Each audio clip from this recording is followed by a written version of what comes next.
გამოიცა და გაყიდვაშია ყველა დუშელისა და ჩვენი ოჯახებისათვის საუკეთესო საჩუქარი. პლატონ იოსელიანის წიგნი აღწერა დუშეთისა, თბილისის გუბერნიის ქალაქისა. წიგნი ავტორის მიერ შექმნილია 1860 წელს რუსულ ენაზე. ახალი გამოცემა წარმოადგენს ნაწარმოების ორენოვან, ქართულ და ინგლისურ თარგმანს. ქართულ ენაზე თარგმნის ავტორია ლია როინიშვილი.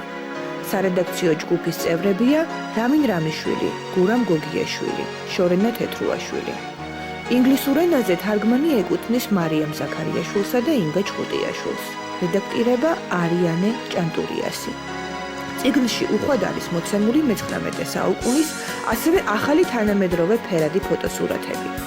ზოგიერთი მათგანი ქვეყნდება პირველად. წიგნი გაყიდვაშია ქალაქ დუშეთში, სტალინის ქუჩაზე მდებარე ჟურნალ-გაზეთების ჯიხურსა და საჩუქრების მაღაზია ნატალიში.